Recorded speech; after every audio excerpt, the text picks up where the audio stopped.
Snapchat, TikTok, Internet fait vraiment partie de notre vie via les réseaux sociaux notamment, pour le meilleur mais aussi parfois pour le pire. Publicité non désirée, hameçonnage, rencontre avec des personnes malveillantes. Comment réagir et gérer quand on est un adulte et qu'on voit son enfant, son adolescent passer son temps sur son téléphone ou derrière son écran? On va en débattre car il y a des choses concrètes à faire et à dire.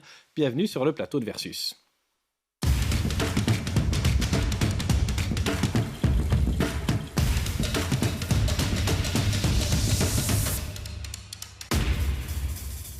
Et comme chaque semaine, 4 invités qui connaissent ces thématiques pour différentes raisons, notamment Grégory Slotboom. Bonjour, vous êtes professeur à l'Athénée Royal de Kuckelberg, une école en pointe sur ces questions. Vous nous expliquerez ce que vous faites avec vos élèves de manière préventive. C'est très actif et c'est très intéressant. Nadège Bastianen, bonjour. Vous êtes la coordinatrice prévention chez Child Focus. Quand ça ne va pas bien, c'est notamment chez vous que l'on peut venir sonner.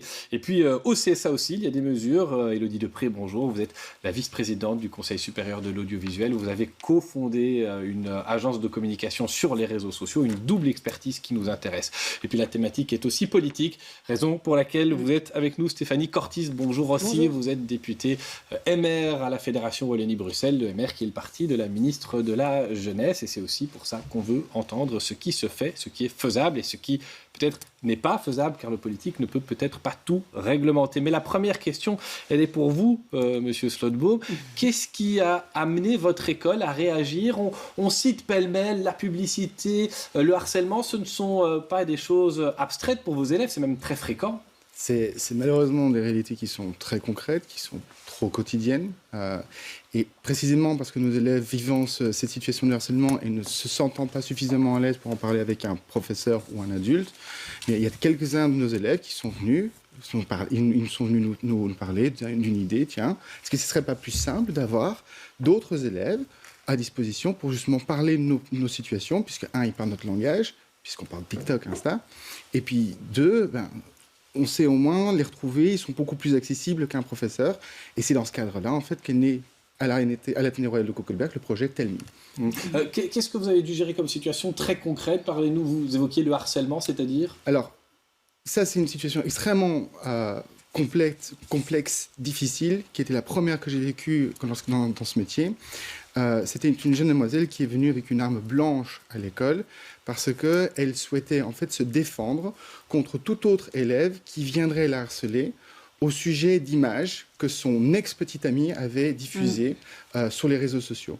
Et étant tellement sous cette pression-là, elle est venue avec une arme blanche et malheureusement, on a découvert qu'elle avait cette arme blanche et il a fallu l'exclure.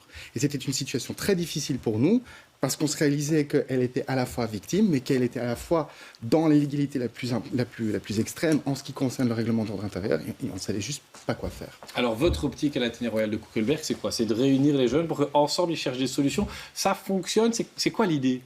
Donc l'idée pour le projet Tell Me, c'est d'avoir des jeunes qui sont formés à l'écoute. Alors ce sont des jeunes du 5e, du 6e, formés à l'écoute grâce à toute une série de formations qui sont mises en place par la fédération.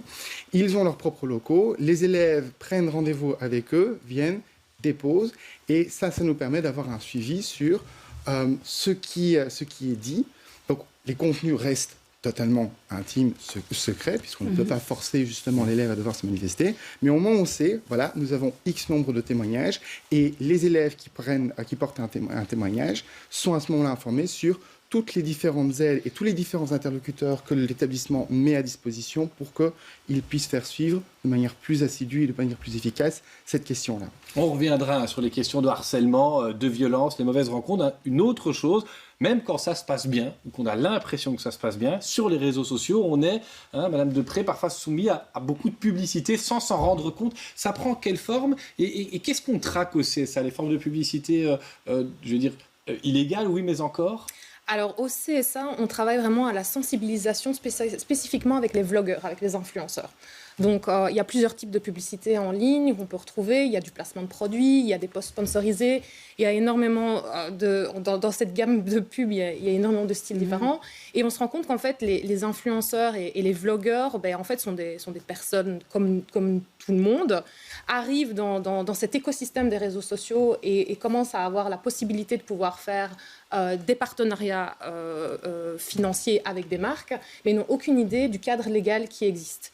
Donc en fait, au CSA, on les aide, vraiment, c'est de la sensibilisation propre au cadre légal existant et aussi de dire, vous essayez de pousser, de vendre des produits, des services bien spécifiques, souvent à un public très jeune, qui n'ont pas tous les codes de décryptage vraiment de la publicité en ligne. Donc soyez prudents et surtout, mettez bien en avant le fait que votre post est sponsorisé, que c'est une collaboration avec une marque, etc. Donc, au CSA, on a créé depuis 2019 des rencontres avec les vlogueurs qui s'appellent Meet You. On a déjà eu une première session en 2019, puis on sait ce qui s'est passé, la pandémie est arrivée. Donc là, cette année-ci, on repart avec une nouvelle rencontre Meet You. On va parler aux vlogueurs sur YouTube, bien entendu. Les vlogueurs, comme vous les appelez, ils sont conscients qu'ils ne peuvent pas faire ce qu'ils veulent. Il faut les conscientiser quelque part. En fait, qu'Internet n'est pas une parole libre absolue. Bien entendu. Alors, comme pour tout le monde dans un nouvel emploi, il y a un moment d'apprentissage. Le cadre légal n'est souvent pas toujours très accessible, donc c'est vrai que c'est important de faire de la sensibilisation. Et puis aussi, surtout, c'est un processus. Donc, on ne commence pas directement tout de suite à faire du placement de produits, on développe des vidéos, etc. Donc, il y a vraiment tout ce processus aussi de compréhension et d'appréhension de son public. Et donc après, on passe à cette étape-là. Et donc c'est vrai que nous, c'est vraiment un soutien en leur disant, venez nous voir, demandez-nous, on est là, on a vraiment des ressources à disposition pour vous permettre de faire votre travail, parce que c'est un travail maintenant, de votre travail de manière correcte. Du côté de Child Focus, comment est-ce qu'on gère ça? Est-ce que vous surveillez, vous, les réseaux sociaux? Vous êtes alerte? Et puis ma question, elle est assez concrète. Est-ce qu'il y a des réseaux sociaux dont on doit plus se méfier que d'autres comme adulte? Ok, donc il y a deux questions dans votre question. La première, peut-être important à spécifier qu'en cas de questions, de doutes ou de problèmes en ligne par les jeunes ou les parents, ou même les professionnels, les enseignants, on a une ligne d'aide. Et cette ligne d'aide, c'est le 116 000. Et là, il y a des professionnels qui répondent à toutes les questions, que ce soit au niveau technique, que ce soit au niveau juridique, des personnes qui ont rencontré un problème sur les réseaux sociaux. Est-ce que certains réseaux sociaux posent plus de problèmes que d'autres? Est-ce qu'il y a des réseaux dont vous, adultes, vous diriez « Attention, celui-là, je m'en méfie, il laisse plus la porte ouverte » ? Oui, alors évidemment, il y a des vagues. On a déjà eu, au début de Snapchat, par exemple, on avait énormément de dossiers relatifs à Snapchat. Pour le moment, on en a sur Telegram, par exemple. On a eu une actualité. Mais il y a une énorme mouvance. Ça peut changer. Mais les plateformes pour lesquelles on a le plus de dossiers de signalement sont évidemment celles qui sont utilisées principalement par les jeunes. Et ça reste les grandes enseignes des réseaux sociaux, donc Snapchat, Instagram et WhatsApp, qui sont les principaux réseaux sociaux utilisés par les jeunes. Vous disiez qu'en préparant l'émission, il y a des réseaux qui sont toxiques, c'est le mot? Il y a des réseaux sociaux qui sont pensés pour pouvoir garder leur public le plus longtemps dessus. Et donc, à l'intérieur de ce mécanisme, l'une des logiques, c'est que les contenus vont devenir de plus en plus extrêmes. C'est le cas déjà avec YouTube. Il y a déjà des études qui ont montré qu'effectivement, plus on est sur YouTube, plus en fait l'algorithme va sélectionner des contenus extrêmes. On a le même pour Instagram, on aura le même pour le TikTok. D'autant que sur TikTok, le filtrage, la surveillance des contenus qui sont déposés sur TikTok est beaucoup moins rigoureuse que sur d'autres plateformes. Donc les élèves peuvent un petit peu tomber sur tout et n'importe quoi. Stéphanie Cortis, qu'est-ce qu'on peut faire du côté des pouvoirs publics? On peut réglementer des réseaux, des influenceurs qui sont souvent à l'étranger. On posera même la question au CSA par ailleurs, mais que peut-on faire côté des pouvoirs publics, des autorités? Du côté des pouvoirs publics, il y a beaucoup de choses à faire. Premièrement, la sensibilisation des jeunes et des familles, avec l'aide évidemment de Child Focus, du CSA, mais aussi qui est en collaboration avec le CESEM, c'est le Conseil supérieur pour l'éducation aux médias, qu'on aurait pu inviter aujourd'hui. Voilà, vous préférez vous laisser plus de temps de parole. Mais voilà, quelle est la marge légale? Parce que vous êtes aussi une juriste à la base, avocate même. Voilà, on ne peut pas mettre un policier derrière chaque jeune. C'est difficile de réglementer parfois des publications d'étrangers. Alors, au niveau de la réglementation par rapport aux publications de l'étranger, ça ne relève pas ici des compétences de la Fédération Wallonie-Bruxelles, quoique la ministre des Médias, Bénédicte Linard, nous a interrogé d'ailleurs sur ce sujet-là cet après-midi. Il nous a bien précisé qu'il y avait un consortium qui avait été créé pour essayer de réglementer au mieux les réseaux. Mais principalement, moi je suis dans la commission de l'éducation et notre but, c'est de sensibiliser les jeunes, de les informer, de leur donner les outils et développer leur esprit critique. Et alors, à l'heure actuelle, jusqu'à il y a peu, il n'y avait rien de prévu. Alors, on a des écoles qui prenaient des initiatives, comme monsieur ici à côté de moi, donc sur le harcèlement ou sur l'éducation aux médias, mais il n'y avait rien de structurel dans les programmes scolaires. À présent, c'est le cas. Donc, en fait, il y a un an, il y a un plan d'éducation aux médias qui est sorti, piloté par la ministre Linard, en charge des médias, mais qui recouvre toutes les matières de la Fédération. Un plan transversal. Il en est où dans son application ? L'éducation, les médias. Il en est où dans son application, ce plan transversal ? Dans son application, il a vraiment bien avancé au niveau de l'enseignement, puisqu'on a ici tout un programme pour les enseignants. Donc ça reprend en fait les nouveaux programmes, les nouveaux référentiels qui, pour la première fois depuis l'instauration du pacte d'excellence, oblige en fait tous les enseignants à enseigner l'éducation aux médias.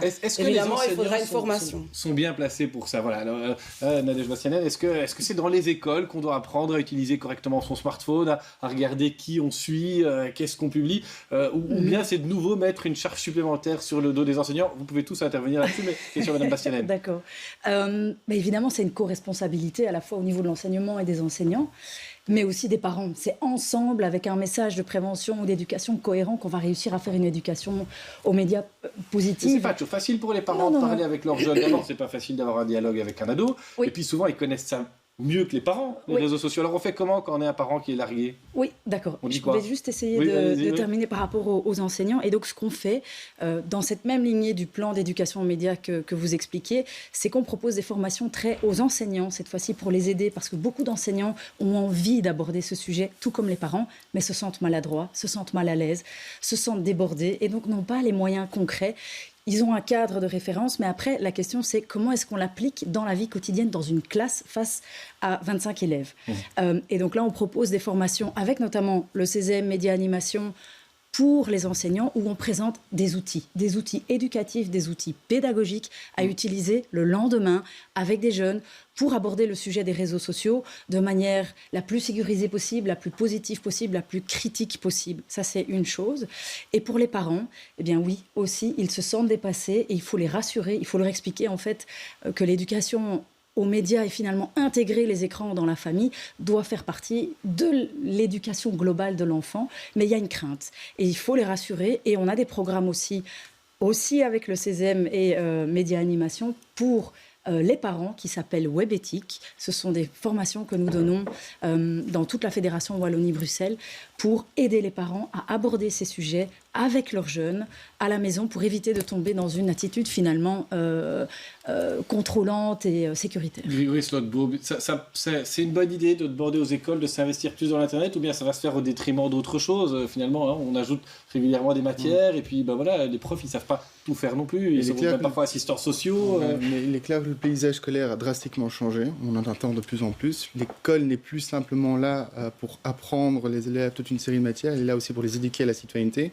d'où le cours aussi de philosophie citoyenneté qui avait déjà dans l'une de ces socles, dans l'un de ces socles, l'enseignement et l'éducation aux médias et nouvelles communications. Mais oui, ce sont des choses qui se surajoutent, qui se mettent encore par-dessus.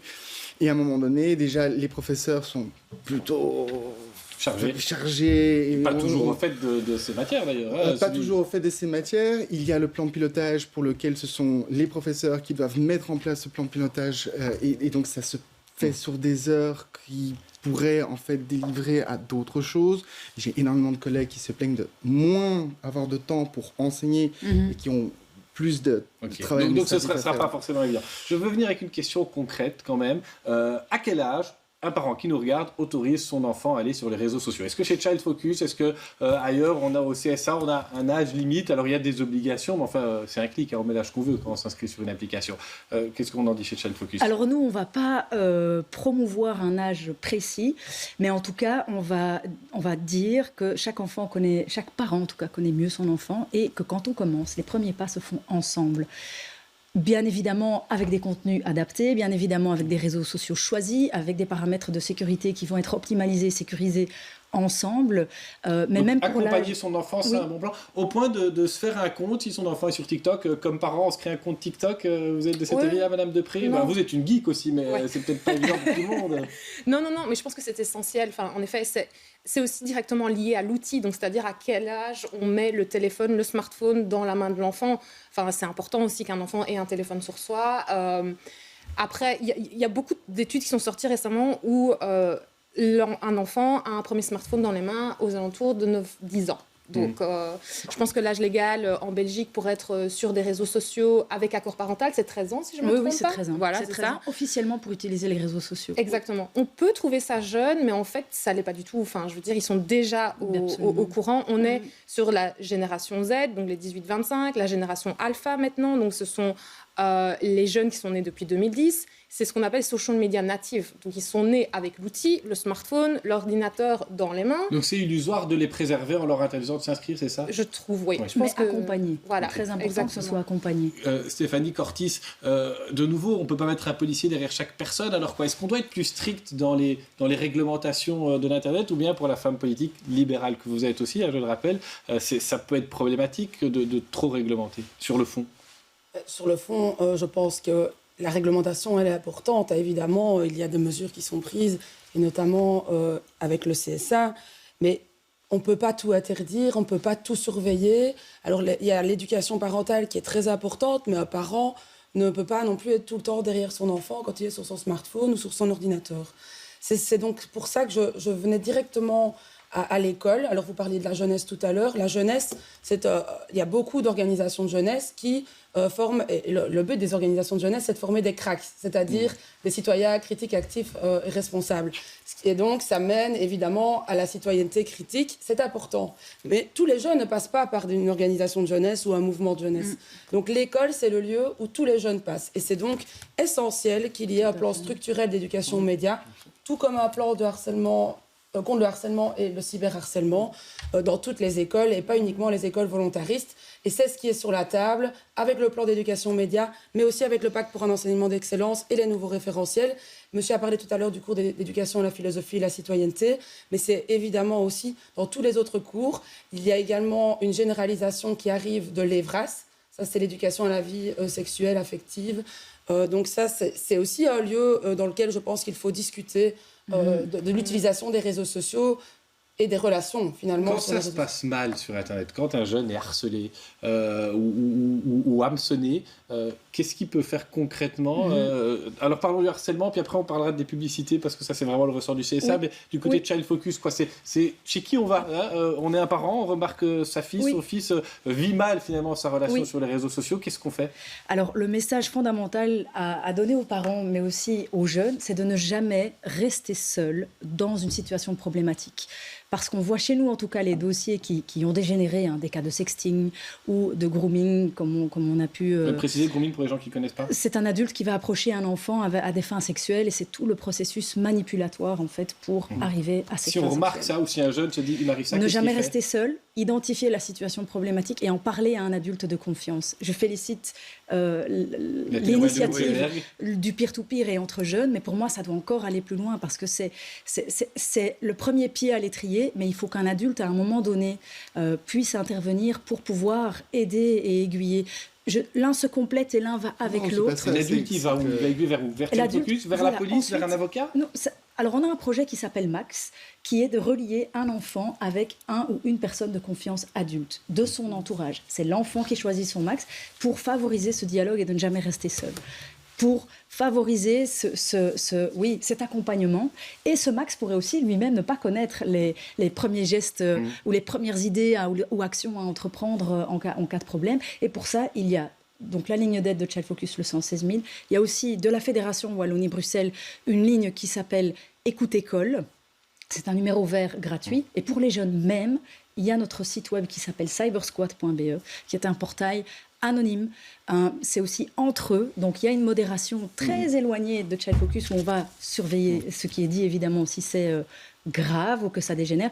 Mais ils peuvent s'aider entre eux. Donc c'est la même idée d'échanger entre eux. Mais je dis de précis à une plainte pour des aspects commerciaux aussi. Un parent se dit mais on pousse mon enfant à la dépense, on lui soumet trop de produits, j'ai un problème avec ça.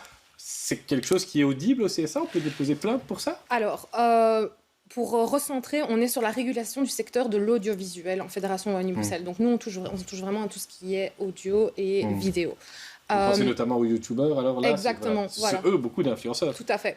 Alors, si un parent tombe sur une vidéo sur YouTube, sur Twitch, sur TikTok, qui, par exemple, qui serait à l'encontre de la protection des mineurs, il est tout à fait possible de, en effet, aller sur le site du CSA et de rentrer une plainte. Et si ça concerne un youtubeur qui est à l'étranger? Alors ça, c'est une très bonne question. Donc, dans ce cas-là, soit, et ça dépend de la plainte, soit on prend la plainte et on la renvoie directement vers le CSA local, si je puis dire, ou alors on revient vers la personne et on leur donne les informations du CSA local, entre guillemets, pour que la plainte puisse partir dans le pays ciblé. Bon, il y a déjà pas mal d'éléments concrets. Je vais vous donner, parce qu'on arrive quand même au bout de cette discussion, je vais vous donner la parole une dernière fois. Vous avez le temps d'un jingle pour répondre à cette question. L'essentiel quand on a un jeune sur les réseaux sociaux, c'est quoi? Réfléchissez, jingle.